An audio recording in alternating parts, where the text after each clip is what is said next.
just back from work. Let's see what's good on YouTube.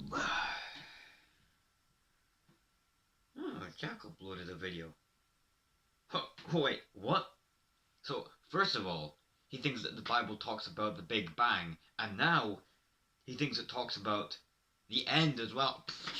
Screw this. Goodbye, Jack. I'm out of it. Wait! Stop.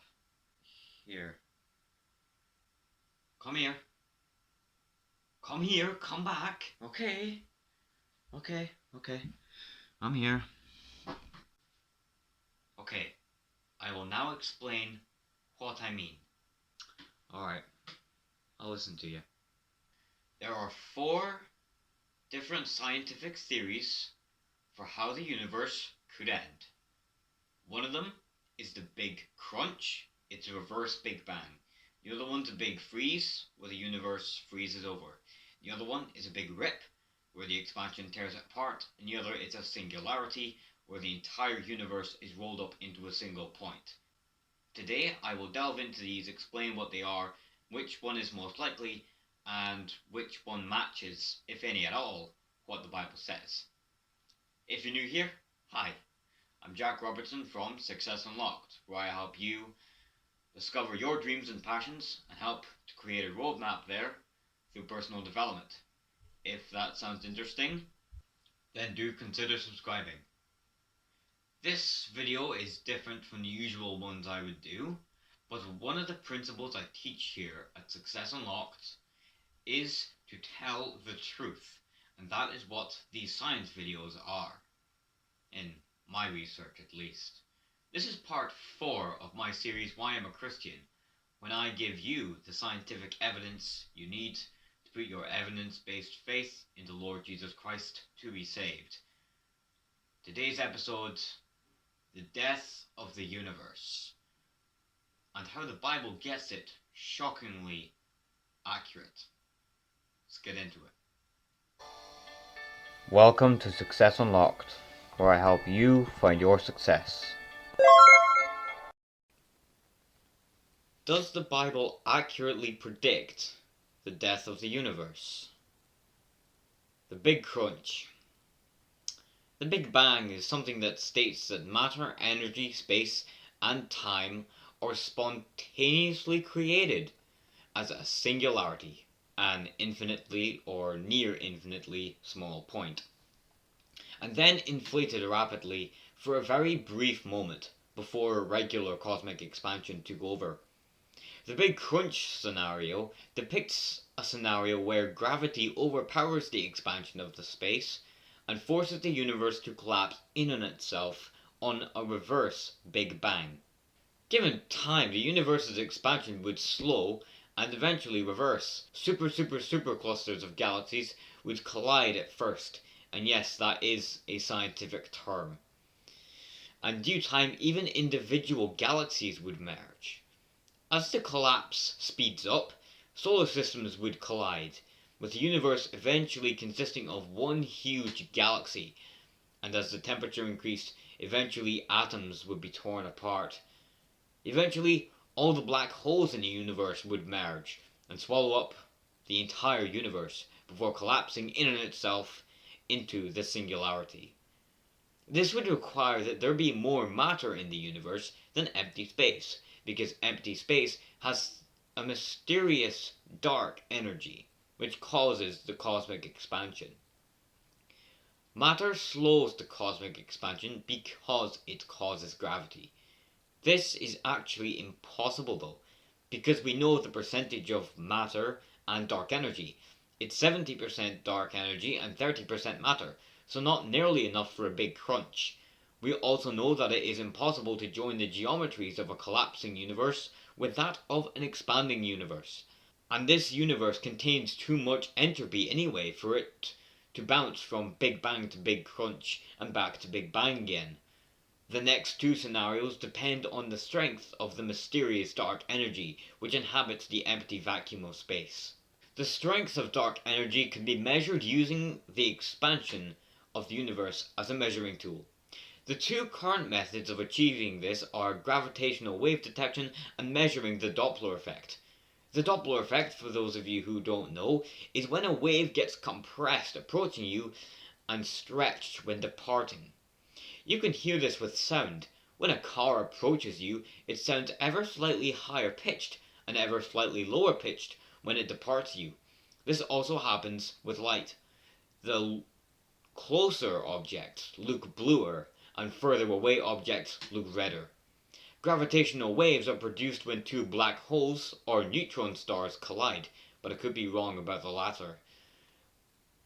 This happens when the bodies get really close and their orbits speed up, dragging space behind them and causing the wave. By figuring out the rate of the universe's expansion and how fast it accelerates, scientists can make an accurate prediction for how the universe will end. Entropy is essential in making this prediction. It is a measure of the chaos or disorder in systems. It occurs because of the second law of thermodynamics, which states that entropy will always increase, which results in energy dispersing to become as equally spread out as possible, which results in decay. Over time, this law should make energy get equally dispersed everywhere and make nothing able to happen. This is the big freeze scenario because it will be absolute zero or negative 275 degrees Celsius everywhere in the universe. This will be able to happen if dark energy strength remains the same as space gets increased. This is something that the researchers have not yet determined, but it is possible to measure. It's a matter of time, really. The scenario would take about a Google years to complete, which is 10 to the 100 years, 1 with 100 zeros. The Big Freeze describes the death of all nebulae, so no more stars can be made, the death of all stars, disintegration of all galaxies, and the death of all black holes through Hawking radiation, and potentially the decay of all protons. You are left with a sea of elementary particles, frozen in time and space, which can never move or make anything happen ever again. But on a cooler note, in the case, however, the dark energy gets stronger as space increases, the Big Rip scenario plays out. The Big Rip is the opposite of the Big Crunch. Instead of everything running together, they run away, with the expansion of the universe overcoming gravity on large galactic scales first. The clusters and individual galaxies would be torn apart. Then individual bodies like asteroids, planets, and stars would disintegrate. And as the expansion kept accelerating, the electromagnetic force bonding atoms together to make molecules would be broken. And then the strong and weak nuclear forces keeping the atoms together would also be overcome. The universe would be left as an ever-expanding sea of fundamental particles which could never interact with one another and make anything happen ever again. Those last two scenarios were kinda grim, and certainly lonely, but there is another scenario in which the universe could die. This one is not as grim. The singularity scenario is similar to the Big Crunch, with the universe ending in a singularity. However, this one could happen within 1 second. To understand what happens in this scenario, we need to understand a few things first. To start with, a phenomenon in quantum mechanics called quantum fluctuations. It's not too complex. Basically, the vacuum of space is filled with energy bubbling up and down all the time. The other thing to understand is the geometry of the universe is flat, so it could fold over itself. The same as when you fold a piece of paper in half, with the top facing the bottom. If a quantum fluctuation on the top touches a quantum fluctuation on the bottom, the entire universe would be destroyed in a second. All 10 space dimensions would be rolled up like a scroll, right into this single point where the fluctuations touch. The universe would be nearly infinitely hot in the last fractions of a second before cosmic death, with atoms torn apart, just like the Big Crunch. Finally, the singularity would disappear, and we'd be left with nothing. No matter, No energy, no space, and no time. A true death to the cosmos. The Bible gives a surprisingly detailed and clear answer here. It states that the universe will be rolled up like a scroll, which is Revelation 6 verse 14. The sky vanished like a scroll that is being rolled up, and every mountain and island was removed from its place. It states that the universe will collapse together, Romans 6 verse 13, and the stars of the sky fell to the earth, as a fig tree sheds its winter fruit when shaken by a gale. It says that the earth will be flattened like a pancake, closed like a book, cast into the lake of fire, and God's voice would tear the universe apart. I initially interpreted the lake of fire to be the sun, swallowing the earth in its red giant phase. But that doesn't make sense. Well, it does, but remember, you must take the Bible consistently, not just literally, and that interpretation doesn't take any of the other statements into account. Another thing you might be inclined to misinterpret is that God's voice tearing the universe apart means the Big Rip. This, however, does not take into account anything else mentioned about the death of the cosmos. The most likely explanation for this is the singularity. I used the words all 10 space dimensions would be rolled up like a scroll right into this single point because it's the same wording that the Bible uses. The closed like a book phrase can be interpreted as God finishing his redemption story for us, and the flattening the earth is most likely a viewpoint. A piece of paper, or in this case card, is three-dimensional. You've got length, breadth, and a teeny tiny bit of height, although it's barely noticeable. Roll it up and what you're left with is a line at the bottom. This line has length and a teeny tiny little bit of height. It looks like it's just two-dimensional now, doesn't it? Likewise, if you roll up three-dimensional space, it will make everything look flat. Cast into the lake of fire is likely referencing the unimaginable heat and pressure of this singularity, and close to it, along with the stars falling onto the earth, referencing the cosmos all being in one point. And God's voice, tearing everything apart, is most likely referring to the atoms being torn apart by the heat. So, that's how the universe will end, according to the one who made it.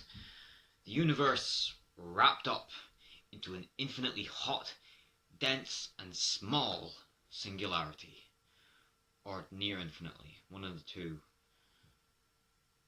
When you think about it, it's really an amazing display of power. I mean, when we often look into the fine-tuning of the universe and the different forces of nature, we get comfortable knowing that God has created this universe to keep us safe. And because of that, we forget just how quickly he could end it all. That scenario literally could happen within the next second. Honestly, it's frightful. It is. And this is something that I'm going to try and keep in mind over the next little while in my walk with God. As I go throughout my day doing my things, I'm spending individual time with him. I'm going to try and keep that in mind. And the fear of God is something that I've learnt a lot about over the past couple of years, more recently, I would say. And I've learned that, at least in my opinion, it is a respectful kind of fear. That way that you fear, like you might fear your dad. If you do something wrong, your mum will shout at you, whatever, and you're used to that, so it's not that big a deal. But she'll say, just wait until dad gets back. Then you think, oh no, dad's gonna come. And when your dad speaks to you, you're fearful.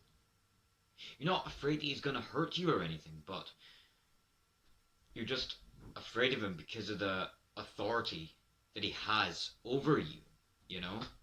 And that's the same way that we fear God, but it's slightly different because, I mean, yes, your parents can give you consequences, but God has control over everything.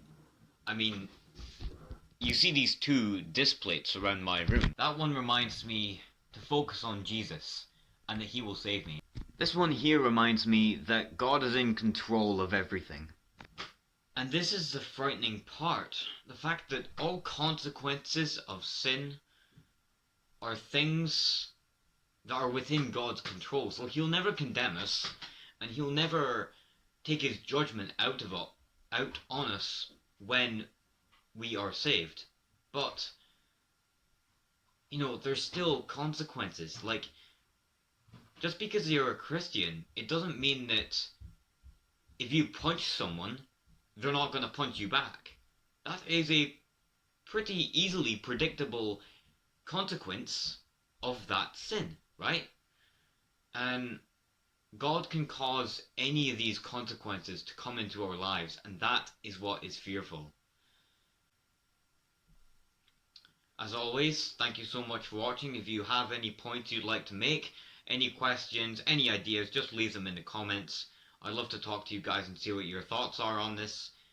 Thank you very much for watching again. I will join you guys next time, where we shall be delving into the origin of life in the final episode of my series, Why I'm a Christian. See you then. Hopefully you guys enjoyed that video. If you did, drop me a like and drop me a comment. Tell me what you enjoyed about it. Hit the subscribe button if you haven't already. Thanks for watching as always, and God bless you all. Goodbye.